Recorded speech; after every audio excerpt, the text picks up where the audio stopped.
한 주를 마무리하는 금요일입니다. 금요일만 되면 참 설레는데요.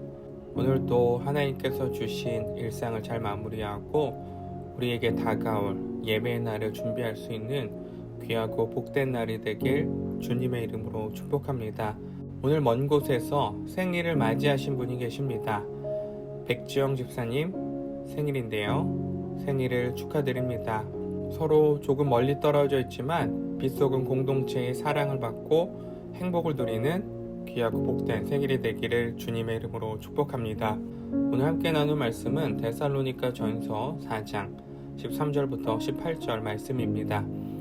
형제들아, 자는 자들에 관하여는 너희가 알지 못함은 우리가 원하지 아니하노니 이는 소망이 없는 다른 이와 같이 슬퍼하지 않게 하려 함이라. 우리가 예수께서 죽으셨다가 다시 살아나심을 믿을진대 이와 같이 예수 안에서 자는 자들도 하나님이 그와 함께 데리고 오시리라. 우리가 주의 말씀으로 너희에게 이것을 말하노니 주께서 강림하실 때까지 우리 살아남아 있는 자도 자는 자보다 결코 앞서지 못하리라. 주께서 호령과 천사장의 소리와 하나님의 나팔 소리로 친히 하늘로부터 강림하시리니 그리스도 안에서 죽은 자들이 먼저 일어나고 그 후에 우리 살아남은 자들도 그들과 함께 구름 속으로 끌어올려 공중에서 주를 영접하게 하시리니 그리하여 우리가 항상 주와 함께 있으리라. 그러므로 이러한 말로 서로 위로하라. 아멘. 어릴 적에는 생각하지 않았던 주제인데요. 결혼하고 자녀를 낳고 부모님의 얼굴을 보니 어느새 연세가 많이 드셨다라는 생각이 들게 되었습니다. 문득 찾아온 하나의 생각은 부모님이 돌아가시면 어떡하지? 나는 슬퍼하지 않고 살아갈 수 있을까? 하나님 나라에서 다시 볼 그날을 향한 소망을 가지고 이 땅에서 잘 살 수 있을까? 이런 슬픔과 염려가 찾아왔습니다. 데살로니가 교회 성도들 또한 죽은 자들을 두고 소망이 없다 여기며 슬픔에 잠겨 있었습니다. 당시 문화와 철학적 사고의 영향을 받았을 텐데요. 헬레니즘 사고와 플라톤의 영향 안에 죽음은 끝이다. 육체는 완전히 소멸할 것이다. 이런 생각을 갖고 있었습니다. 그러니 바울은 13절 형제들아, 자는 자들에 관하여는 너희가 알지 못함을 우리가 원하지 아니하노니 이는 소망 없는 다른 이와 같이 슬퍼하지 않게 하려 함이라. 세상의 관점에서는 죽음은 소망이 없지만 하나님 나라 관점에서는 죽음은 슬퍼할 것이 아니기 때문입니다. 데살로니가 교회 성도들은 바울에게 충분한 교육을 받지 못했습니다. 하나님의 말씀을 배울 시간이 부족했고요. 바울은 자신을 잡으러 온 유대인들을 피해 베레아로 도망갈 수밖에 없었습니다. 말씀 교육은 긴 호흡을 가지고 오랜 시간 필요한 사역인데요. 단순히 지식을 머릿속에 넣는 것이 아닙니다. 하나님의 말씀을 듣고 이해하고 믿음으로 받아들이고 또 삶으로 고백하는 과정이 필요합니다. 예수를 나의 구주로 고백한다고 해서 하나님 나라가 단번에 이해되지 않기 때문입니다. 배움이 필요하고요. 배운 대로 살아내는 훈련의 시간이 필요합니다. 데살로니가 교회는 이 시간이 부족했습니다. 특별히 삶을 살아가는 데 있어서 죽음에 대한 태도는 매우 중요하죠. 오늘을 살아가는 의미를 어떻게 부여할지 죽음에 대한 관점이 이를 결정합니다. 인생이 죽음 이후에 아무런 소망이 없다면 이 땅에서 잘 먹고 잘 사는 데에만 목표를 두고 살면 되기 때문인 것이죠. 그러나 13절 사도 바울의 권면처럼 하나님 나라 백성에게 죽음은 슬퍼할 일이 아닙니다. 14절을 보면 죽음에 관해 두 가지 표현이 있습니다. 예수님은 죽으셨다라고 표현하는데 예수 안에서 자는 자들이 등장하죠.